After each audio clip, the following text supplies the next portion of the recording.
Então, gente, vamos dando continuidade ao nosso curso, né, sobre magnetismo. A ciência oficial, né, embora fale sobre hipnotismo, ela não crê no magnetismo que Mesmer produzia, que Mesmer propalava. A gente lembra lá que o Mesmer criou a expressão fluido animal, fluido animalizado.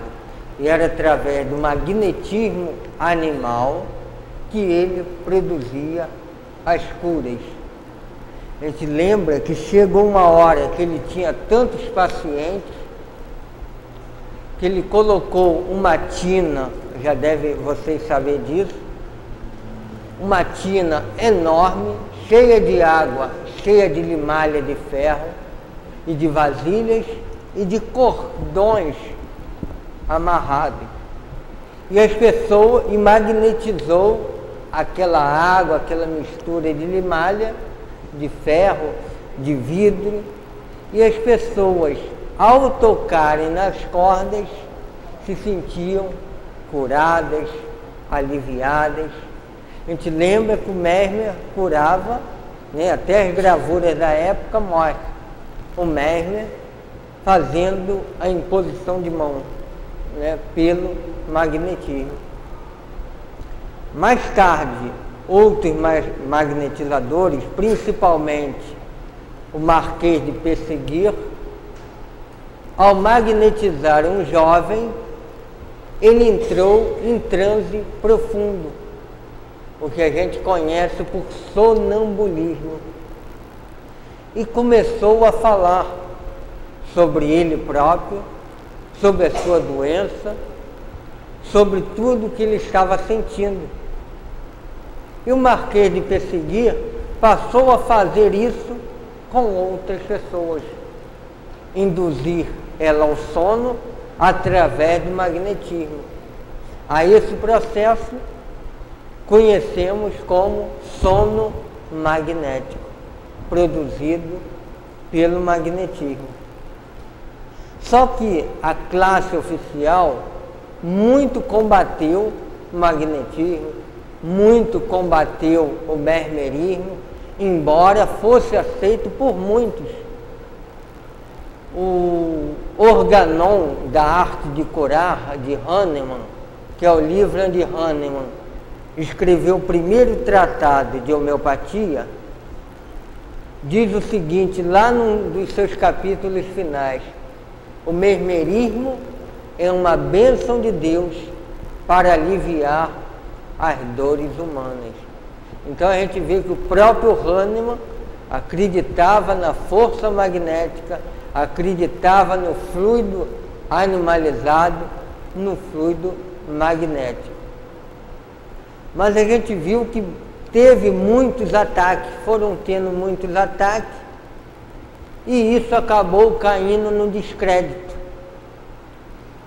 Anos mais tarde, alguns pesquisadores, que vocês até vão ler no próprio capítulo, como Braide, como o Padre Farias, começaram a usar isso com outro nome, com o nome de hipnotismo. Hipnos a gente sabe que é o deus do sono, né? Hipnotismo. Levar ao sono. Só que, a partir daí, passaram a dar outro enfoque. Passaram a não acreditar mais na força magnética, nos fluidos magnéticos, nos fluidos animalizados. A gente pega qualquer tratado hoje em dia, porque hoje em dia o hipnotismo é exercido principalmente por médicos e por dentistas, a gente vai ver em qualquer tratado médico, eles dizem que a teoria do Mesmer era fantasiosa, que não existia, que na verdade a gente induz ao sono pela palavra, que a única maneira de hipnotizar alguém é pela palavra. né? Não é nada daquilo que a gente vê em filme, né? De que a pessoa vai fazer o que a outra quiser. Mas hoje em dia a ciência oficial usa o magnetismo nesses termos, como algo produzido apenas pela palavra.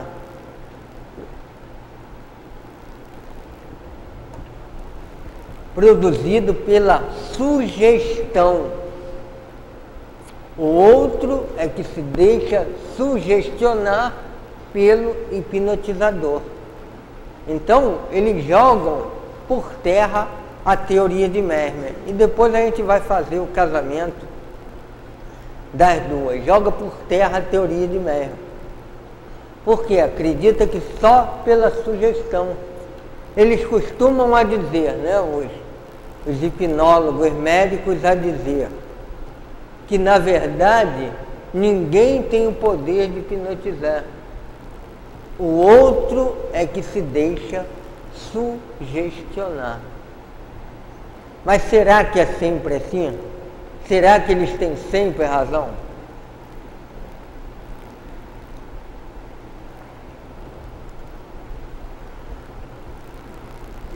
Eu não trabalho com hipnotismo, né, a nível profissional, mas sempre fiz hipnotismo, até por estudar alguns tratados médicos de hipnotismo, e a gente já conseguiu fazer algumas hipnoses, ou fazer muitas hipnoses surpreendentes, né?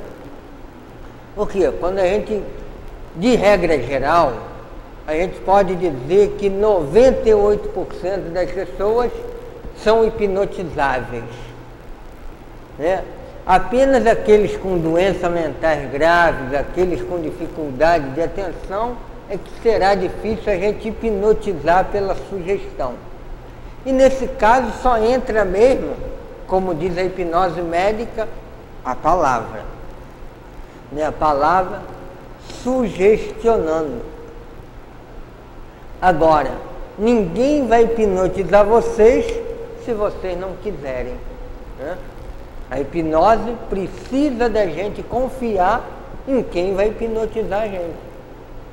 Então, tem pessoas, apenas 60%, 70% conseguem entrar naquilo que a gente chama de transe profundo, transe sonambúlico, né? Os outros ficam apenas naquele estado de relaxamento, porque na hipnose ninguém dorme, né? A pessoa entra num estágio, mas que se a gente ordenar, ela pode responder, pode abrir os olhos sem sair do transe. Então, a gente já conseguiu hipnotizar, por exemplo, algumas pessoas, né, conhecidas nossas, pessoas da família, para, por exemplo, deixar de comer chocolate. A pessoa era chocolate, a gente durante o transe induziu ela a deixar de comer chocolate, e hoje em dia a pessoa olha, se tiver que comer até come, mas já nem liga. Na hipnose, a gente já conseguiu, por exemplo, fazer a pessoa beber água, sentir gosto amargo. Já induzia a pessoa a beber água, sentir como água e ficar embriagada. Claro que a gente não deixava ninguém embriagado, só sentia o fenômeno e tirava do transe, né? Tirava do transe. Já induzimos algumas pessoas a ler um livro em português, só que lendo em inglês. Para ela, estava lendo em inglês. E o mais interessante, claro que a pessoa sabe inglês, mas o mais interessante é que a pessoa não vê inglês há muito tempo. E lia com fluência. Era até uma revista que tinha alguns casos lá engraçados. E depois do transe, nós mostramos essa revista para a pessoa engraçada. Eu acho que essa coisa aqui está repetida, eu já li isso em algum lugar, né? Eu já li isso em algum lugar. Então já induzimos vários fenômenos, como a própria regressão de memória. Não regressão em outra vida, né? Que a gente não está aqui para ficar fazendo regressão para outra vida, mas regressão para essa vida, né? Nós já conseguimos regredir até o útero, né? Não fomos mais longe porque não interessa, nós somos espíritas, não cabe a gente ficar investigando reencarnação de ninguém.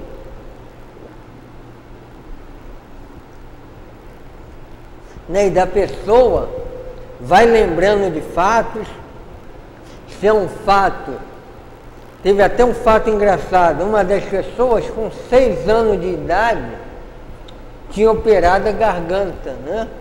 Tinha operado a garganta e nós nem sabíamos. E quando chegou à cidade, 6 anos, a pessoa tinha dificuldade de falar, quando nós chegamos aos 6 anos. E a pessoa dizia, né? Dizia até numa linguagem como a criança, o que foi?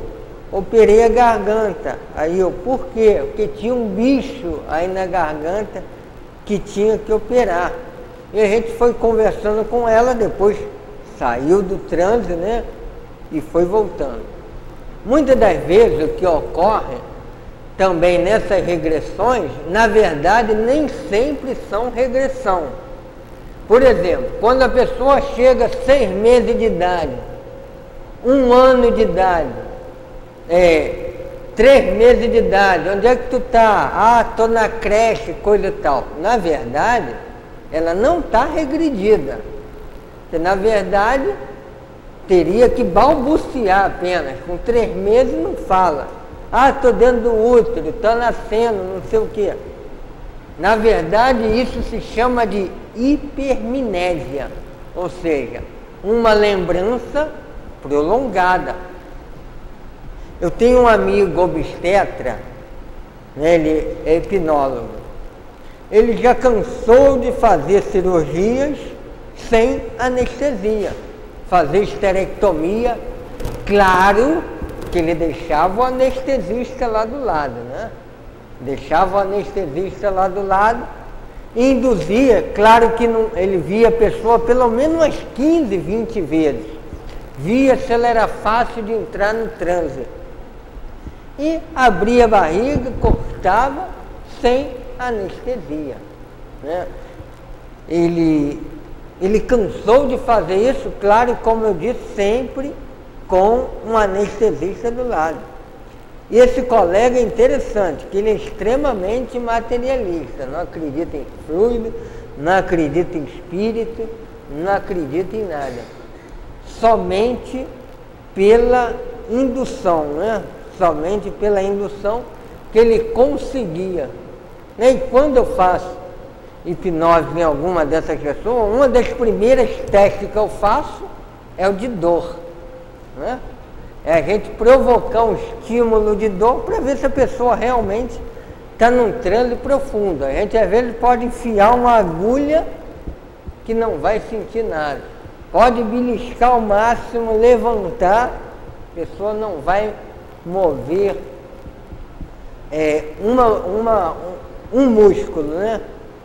Interessante que teve uma colega um dia desse, no trabalho, a gente estava folga e estava falando de tratamento e a outra queria lá uma ajuda. A gente falou, a gente hipnotiza, né? Ela já sabe que hipnotiza. E ela falou, não tem coragem não, somente se eu ver alguém sendo hipnotizado. Eu falei, pô, quem eu vou hipnotizar? Só você mesmo. Aí tinha uma outra colega de serviço, falou, eu vou. Eu pensei, poxa, essa garota não vai entrar em transe mesmo, vai ser até difícil da outra acreditar. Em cerca de 5 minutos ela entrou em transe, né? Que a gente vai dizendo as palavras-chave, vai induzindo, tem algumas técnicas, e é uma palavra sempre rítmica, o mesmo som. É a mesma coisa lá da goteira caindo. Já viu a goteira caindo? A gente estiver deitado, vai ouvindo a goteira caindo, vai dando a sonolência. A palavra também, a gente vai induzindo a pessoa, você vai ficando com sono, teus olhos ficam pesados, vai induzindo, vai induzindo, é igual a canção de ninar. A mãe não faz aquela mesma voz do boi, boi, boi, boi da cara preta, a mesma voz, daqui a pouco a criança vai entrando no transe. Né? E na hipnose pura e simples, sem o magnetismo, é mais ou menos assim. E a garota entrou logo em transe, né? Como o objetivo não era fazer nenhum tratamento com ela, era apenas para eu estar vendo, nós beliscamos, apertamos, nada, né? Nada. Aí antes dela acordar, eu dei uma ordem para ela, ó, quando você acordar, você vai sentir uma sede tamanha. Ela já acordou sentindo a garganta seca, aí foi lá beber água, ela, poxa, eu estou com muita sede. E vocês acreditem ou não, ela passou o dia inteiro bebendo água. Eu fui embora mais cedo, fui embora meio-dia, ela ficou até as 5, ela passou o dia inteiro com sede, para a gente ver como a indução faz efeito, né? Como a indução faz efeito. Então, o hipnotismo médico, né, o hipnotismo de academia é puramente indução pela palavra. Agora, tem coisas que o hipnotizador não vai saber responder. Só nós. Só pelo magnetismo. Por exemplo, aqui o próprio La Fontaine, né, que era um dos grandes magnetizadores do passado, ele diz que tinha muita coisa que o hipnotismo não conseguia explicar. Por exemplo, alguém conseguir ler uma carta de costa. Como é que o hipnotismo vai explicar isso? Se não você acreditando no espírito, se não você acreditando na força magnética.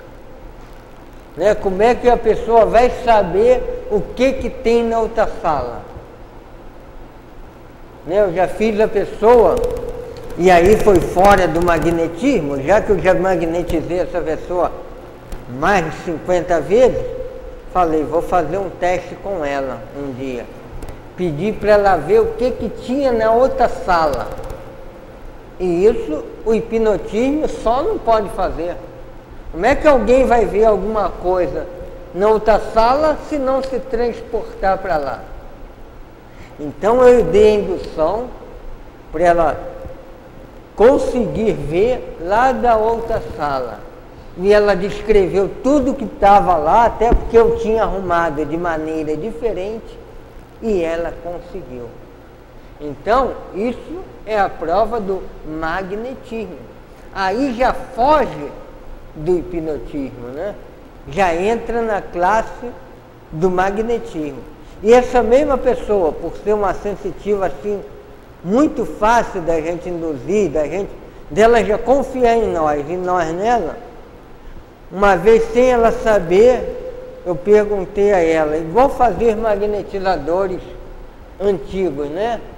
Que ela visse quais as doenças que eu estava apresentando no momento. Ela não sabia de nada que eu estava sentindo. Né? E ela, de olhos fechados, veio botando a mão em mim. Desculpa.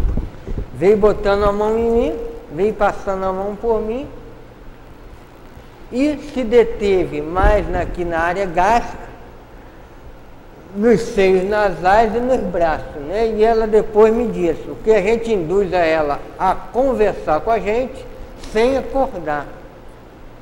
E ela disse, ó, o que eu vi foi aqui no ombro e no estômago. E acabou o trânsito e realmente eu estava com a gastralgia, a bursite atacando e a sinusite. E ela não sabia e nem tinha como saber. E depois, quando ela acordou, ela quase sempre nunca se lembra de nada do transe, né? Nunca se lembra. Às vezes ela lembra de alguma coisa como se tivesse sonhado. Por exemplo, num dia que induzi ela a voltar aos 30 anos, ela lembra de ter sonhado com fulano, mas na verdade, durante o transe, ela estava lá com fulano, né?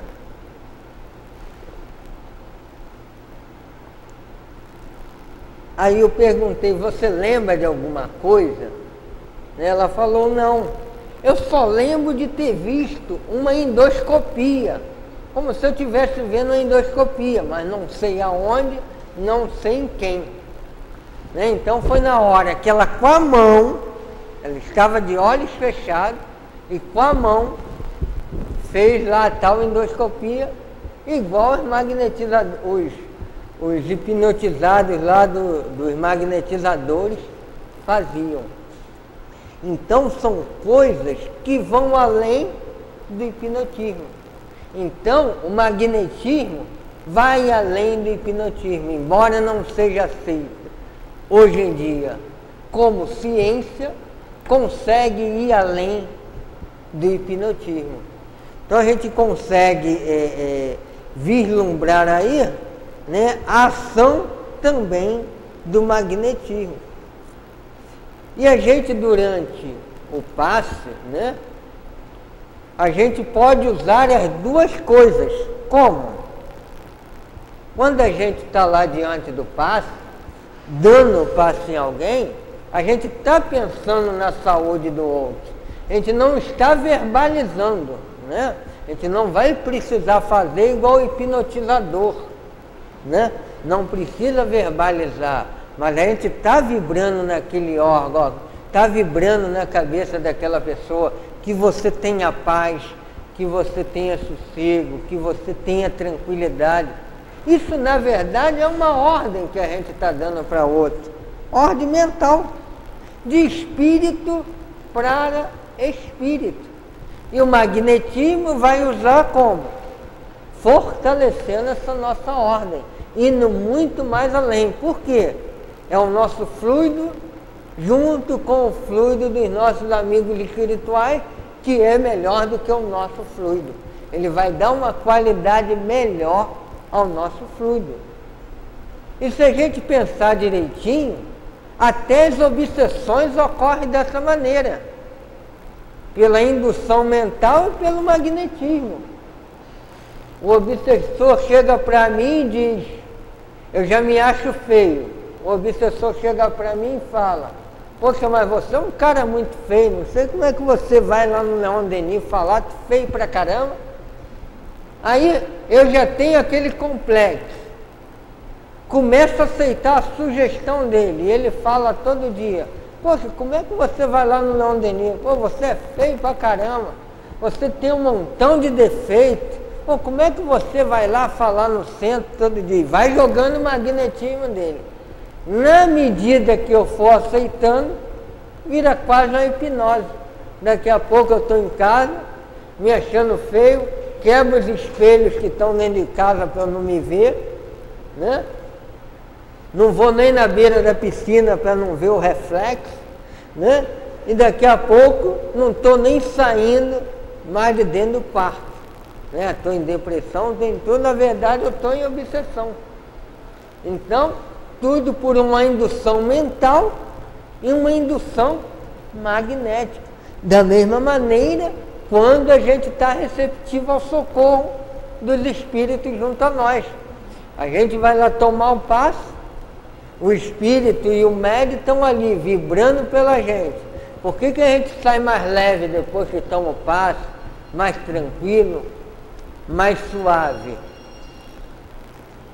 Tem que hipnotizar esse dono desse celular para ver se desliga o celular antes.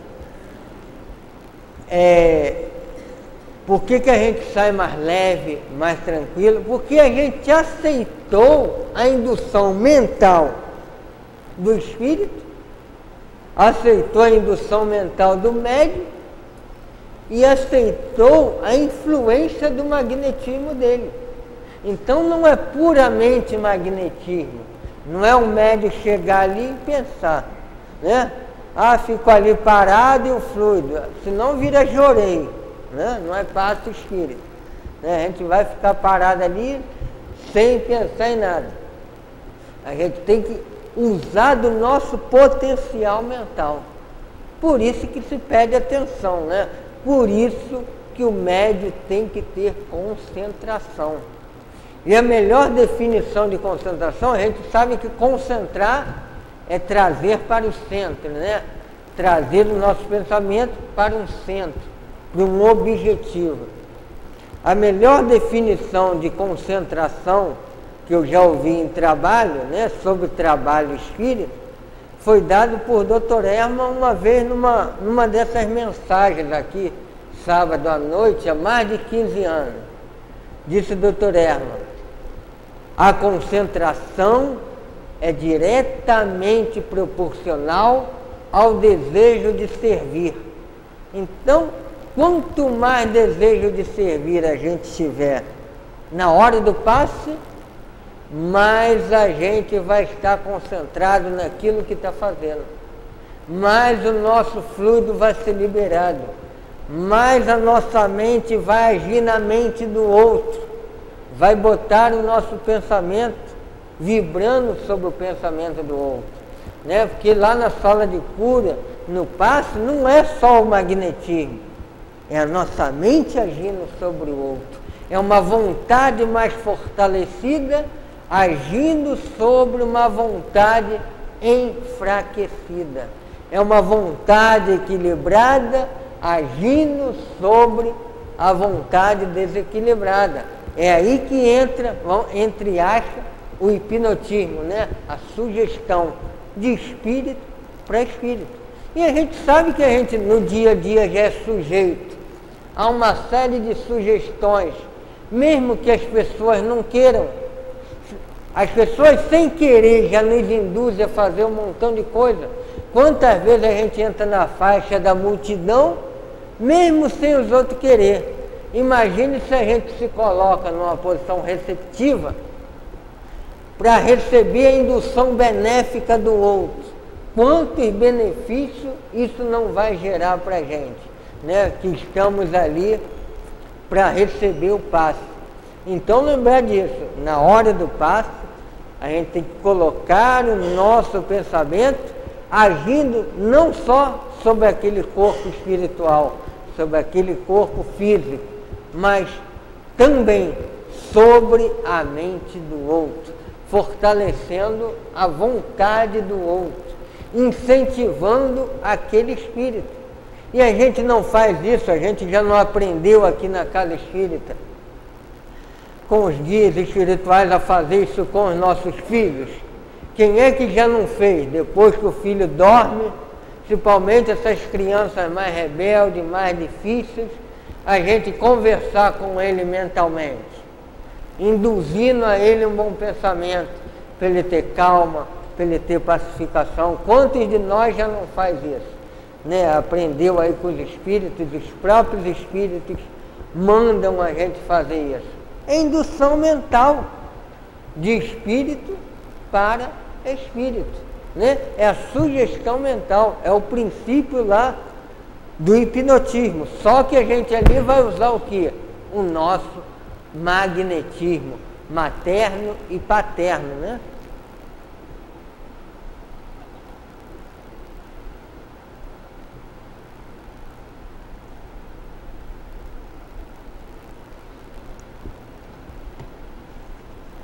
Induzindo lá a um ser que nós amamos. E a gente não pode esquecer, né, que o passe, seja o passe no salão, né, seja o passe da cura, né, e muitos de vocês daqui a pouco estão na cura, porque estão estudando o magnetismo, o passe é uma das maiores mediunidades em termos da gente exercitar as nossas potencialidades do coração. Por quê? Porque a gente vai exercitar a fraternidade, desinteresse, vai exercitar o amor pelo outro e a humildade. E por quê? Porque a gente vai estar ali, diante de quem a gente não conhece, nunca viu, e a gente vai ter que colocar o melhor do nosso coração em favor dele, até porque a gente tem um guia espiritual que está responsável pelo trabalho, e a gente tem que pensar em uníssono com ele. Então a gente vai estar vibrando por alguém que a gente nem nunca viu, Muitas das vezes nunca viu, e a gente vai estar vibrando pela saúde dele como se vibrasse por um conhecido nosso, por um pai, por uma mãe, pelo do irmão. É alguém que a maioria das vezes a gente não vai nem saber se ficou curado, se não ficou curado, não vamos ter a gratidão dele, né? Não vamos ter, então é uma coisa desinteressada, a gente não vai estar fazendo para ganhar muito obrigado, né? Não vai ganhar gratidão, e vai com isso exercitar o quê? A humildade, de fazer um trabalho anônimo, que não aparece, né?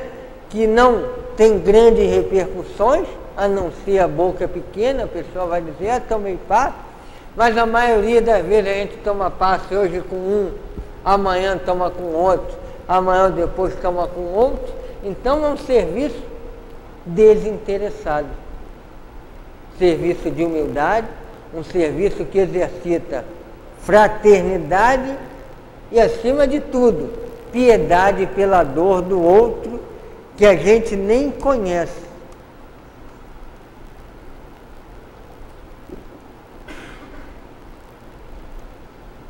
Que a gente nem conhece. A gente às vezes fica muito preocupado, né? Mediunidade de passe eu não quero, eu queria logo ir lá para a desobsessão, ou queria ir logo para a cura, queria para isso, para aquilo, como se a mediunidade no médio passista fosse algo menor, mas não. É algo de extrema valia, né? E a maioria das nossas mediunidades se desenvolve no serviço do passe. A gente tem naqueles minutos o desenvolvimento da própria sensibilidade. Com o correr dos anos, a gente já vai chegar perto das criaturas na hora do passe e vai perceber onde está a dor, vai perceber se o mal dela é mais físico ou mais moral, mas isso como? Com o correr do tempo. A tarefa do passe exige, como todas as outras tarefas, como tudo na vida, disciplina. Os espíritos já falaram para nós, aqui na Casa Espírita, e agora seria até bom que vocês fechassem um ouvido, deixassem o outro aberto para ouvir e não sair pelo outro ouvido. Como diria o nosso amigo Newton de Barros, né? Tampar um ouvido para não sair. Os espíritos já falaram para nós isso. A água só para dar um suspense para vocês. O que os espíritos falaram?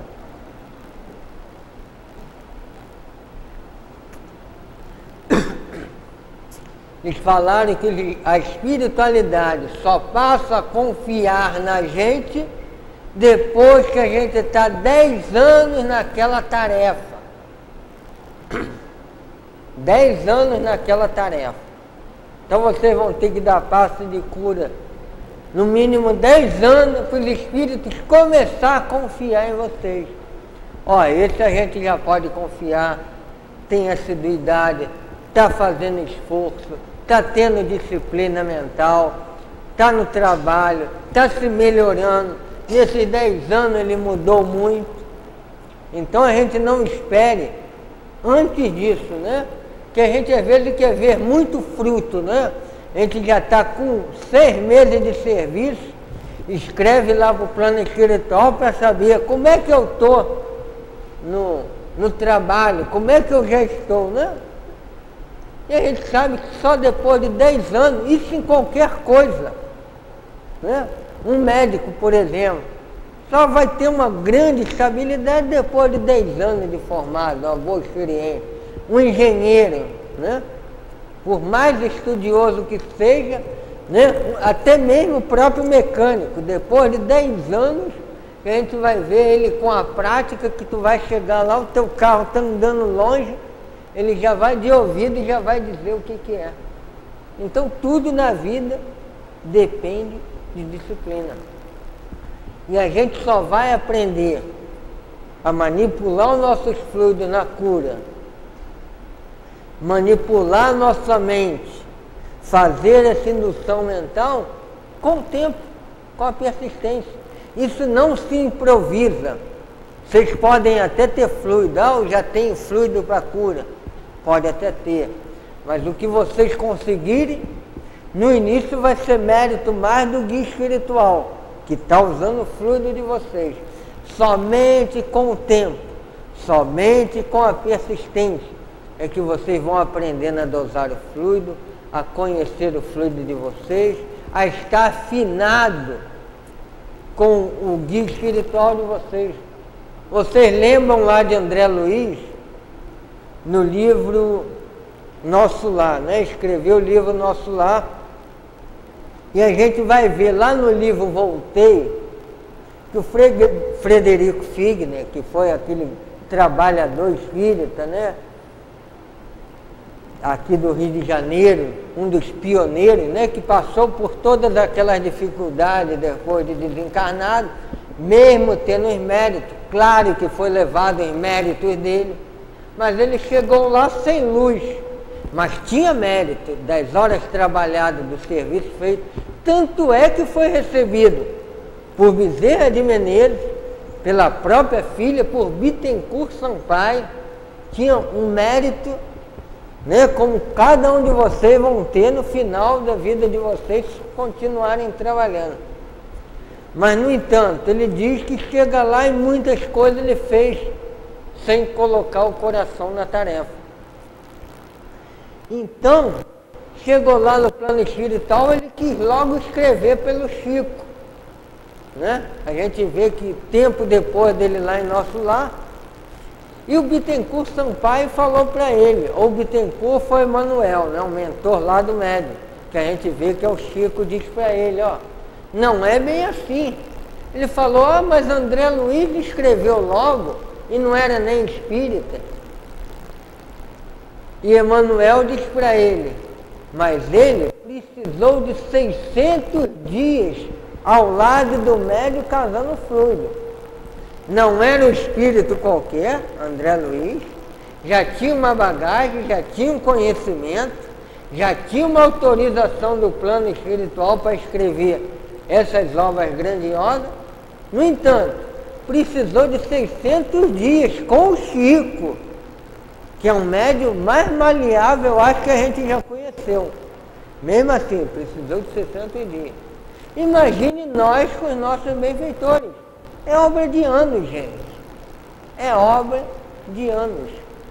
Então, não é menos de 10 anos que a gente vai ter um comum acordo do guia confiar na gente e a gente confiar no guia e vice-versa.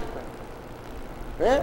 É uma coisa que demanda tempo, né? Não é uma coisa que se improvisa.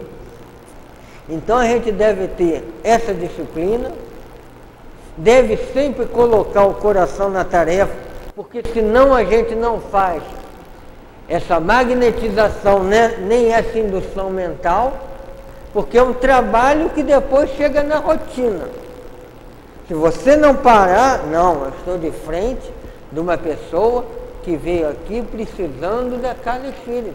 Deixa eu dar o melhor de mim, porque senão a gente vai estar movimentando mão numa rotina, e não é assim. Senão a gente vai estar sobrecarregando o guia, o dirigente da sala e os outros companheiros. Sempre colocar o coração na tarefa. E aquela velha história, a gente tem que sentir alegria no momento que faz o serviço. A gente não vai sentir alegria, quando eu desencarnar vou me sentir feliz porque trabalhei a beça no passe.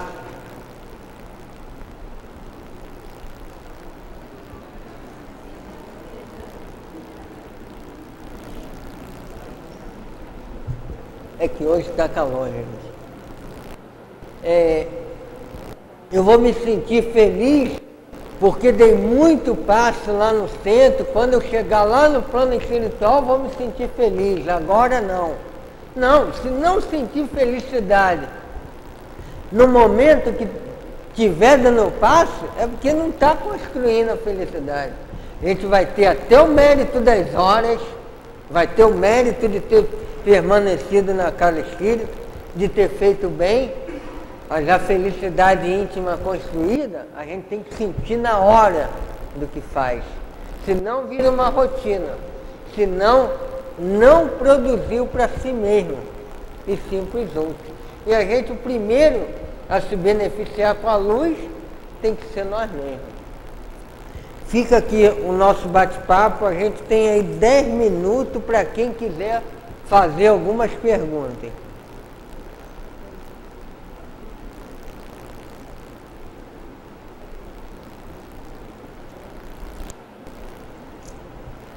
Já sabem tudo?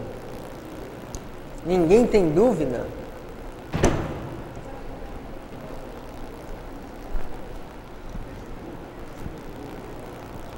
Mário. Oi. Além da obsessão, o espírito, a pessoa desencarnada, ela também pode induzir o encarnado, não pode? Induzir o encarnado? Pode. Aí no caso seria eles... Não, seriam os nossos benfeitores espirituais, né? Pode não só para o lado da obsessão, pode ser não, pro lado bem pelo também. lado benéfico, né? O espírito para um encarnado. Isso. A gente vê que muitas das ações, às vezes, que a gente faz durante o dia, é por causa de, às vezes, invigilância durante o sono que a gente se deixou induzir. Não sei se vocês lembram lá no livro Libertação, tinha uma médium que era uma médium boa, uma médium com boa faculdade, que começou a entrar em obsessão. O marido dela dirigiu o centro espírita, e os espíritos começaram a induzir ela a dizer que o marido dela estava de olho lá nas outras médias. E não estava nada. Então, durante o sono, eles se apresentavam como guia dela e falava: poxa, você é uma médium excelente. Já começava por aí, né? Ela já devia ter desconfiado por aí. Você é uma médium excelente, de ótimas qualidades, sendo enganada, assim. Abraçavam ela, enlaçavam ela, né? E dizia: quando você acordar, não deixe isso passar em branco, não. Não deixe isso passar em branco. O que era isso senão uma sugestão mental? Ela se deixou influenciar, criou lá o arco, né? Como na hipnose. Criou o arco de sugestão, o campo magnético ali se fecha. Então pode ocorrer. Da mesma sorte, dos nossos benfeitores também fazem assim conosco. Quantos passos felizes a gente dá na vida, porque durante o sono a gente foi alertado pelos nossos benfeitores, a gente levanta bem, levanta feliz da vida, né? Até diz: fulano viu o passarinho verde hoje. Você não sabe por que acordou tão bem? Pela influência lá dos nossos guias, pela indução mental dele e pelo magnetismo dele junto a nós. Respondi sua pergunta?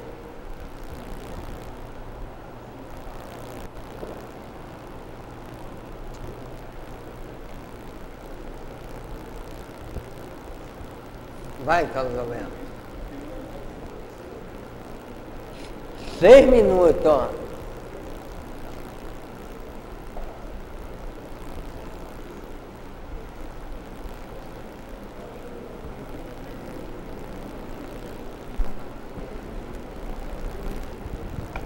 Você disse que fez sugestão na sua conhecida Fala parenta. só mais alto. Você fez lá o seu trabalho de sugestão na sua parenta para parar de comer chocolate. E por quanto tempo isso dura? Pode durar até muitos anos. Nos livros tem alguns exemplos interessantes. A Maria Helena perguntou: quando você induziu lá a sua colega a não comer chocolate, isso pode durar quanto tempo? Pode durar meses, como pode durar anos. Um dos hipnotizadores lá tinha um exemplo interessante, que era um doente que tinha uma insônia ferrenha, e ele hipnotizou o rapaz lá para ele passar a dormir. E escreveu no cartão dele, o nome dele. E falou: toda vez que você olhar esse cartaz, você vai ter sono. E realmente, então durante anos, anos depois, 10 anos depois, a coisa ainda estava funcionando. Então depende se a pessoa é bem sugestionável ou não. Quando a gente está hipnotizando, em geral a gente dá alguns sinais para a pessoa, né? Se a gente está hipnotizando, induzindo ao transe, aquelas pessoas que a gente hipnotiza sempre é mais fácil, a gente não precisa daquelas primeiras etapas. Você no final da última indução você fala, por exemplo, toda vez que eu botar a mão no teu ombro e mandar você dormir, você já vai dormir. Então, da próxima vez que eu for hipnotizar ela, em geral isso dura 3 a 4 dias, nessa indução. Basta eu chegar lá e falar, e agora você vai dormir profundamente, a pessoa apaga. Parece até mágica, né? Mas aí depois, se passar desse tempo, você tem que fazer de novo as etapas iniciais. Doutor Mário, e Oi. quanto à bebida alcoólica? Pode se conseguir, né? Pode? Cigarro? Pode. Eu tenho Dependências químicas. Eu tenho uma colega médica que ela conseguiu parar de fumar, mas por auto-hipnose. Ela fumava 2 maços e por auto-hipnose, mas ela não fez nenhum curso sobre hipnotismo. Foi lá numa coisa lá de esoterismo que ela frequentava e tinha essa coisa lá de auto-hipnose. E ela, por auto-hipnose, conseguiu parar de fumar. E eu tive uma outra colega, Kátia, né, vocês nem conhecem ela, não é a Kátia daqui, endocrinologista, que ela conseguia chegar ao peso que ela queria por auto-hipnose. Por auto-hipnose. Ela vai entrando naquele relaxamento, né? Vou ficando mais leve, mais leve, mais leve, entrando quase naquele estado de sonolência e vai se dando aquela ordem. Ela foi se dando aquela ordem e chegava. Era uma experiência pessoal dela. Eu, para fazer isso em mim, eu tenho que parar de comer mesmo. Mário. Não consigo. Mas Mário. ela nela conseguia. Né? Mário, aqui. O hipnotizador, ele consegue hipnotizar uma pessoa ou várias pessoas ao mesmo tempo? Olha só, ele pode conseguir muitas das vezes hipnotizar várias, mas em geral ele hipnotiza primeiro. Eu digo hipnotizador que está fazendo trabalho em grupo, né? Não é aquele de palco, nada aquelas bobagens não. Ele primeiro hipnotiza alguém. Então os outros já ficam na indução do poder dele. Então é muito mais fácil ele hipnotizar os outros. Aqueles que a gente vê em palco, como o professor Fábio Ponte, a gente vê, né? Ele faz lá assim no rosto da pessoa, a pessoa adormece. Né? Faz a pessoa comer uma cebola como se fosse uma maçã. Ele antes já testou quem era hipnotizável. Ele não chegou ao Léo. Ele primeiro vai chegar lá, por exemplo, ó, vamos agora todo mundo mentalizar, você não vai abrir o dedo, não vai conseguir, seu braço está ficando duro. Então aquele que ele vê que não conseguiu abrir, ele fala, esse é fácil. Então na hora no palco, ele escolhe você e faz o que ele quiser. Né? Não é uma coisa ao Léo, né? Claro que ele também deve usar ali o magnetismo, mesmo sem saber, né? Mas no nosso caso aqui, a gente vai usar nesse sentido, na sugestão de espírito para espírito. É a mesma coisa quando a gente está lá no apoio e no passo, na desobsessão. O médium que está lá atrás do médium que está recebendo, está ali apoiando também. Está ali com o pensamento fixo, ele não fica só com a mão jogando fluido, ele está pacificando aquela alma. É esse o que a gente deve tirar do hipnotismo, não para a gente ficar hipnotizando ninguém, né, que é essa aula, mas para a gente trazer para o nosso dia a dia. E o nosso tempo terminou, gente. Que pena, né?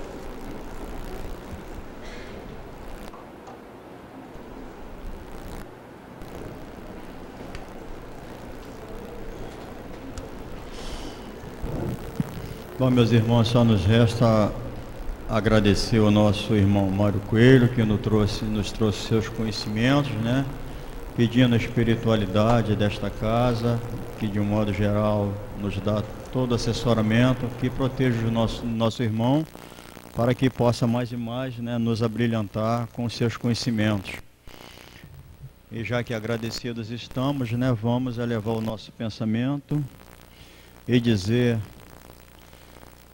Jesus, Deus, Pai de infinita misericórdia, ajudaste-nos a chegar até aqui, Senhor, e com certeza nos tem ajudado há muito tempo a perseverarmos nesse caminho, que com certeza precisamos trilhá-lo para a nossa evolução. Ajuda-nos, Senhor, sempre a estar dizendo presente nesse horário, às terças-feiras, para que o que nos espera da espiritualidade maior, possamos estar sempre dispostos a ser estes intermediários, dizendo presente, pois para isso aqui estamos. Que seja, portanto, Senhor, em Teu nome, em nome da espiritualidade que dirige este trabalho, em nome da espiritualidade que dirige o Centro Espírita Leon Denis, em nome desse mentor do nosso curso, Mesmer, mas acima de tudo, Senhor, em nome de Deus, que nós possamos, de nossa parte, dar por encerrado os nossos estudos desta noite. Que a Tua paz continue conosco hoje e sempre. Graças a Deus. Que assim seja.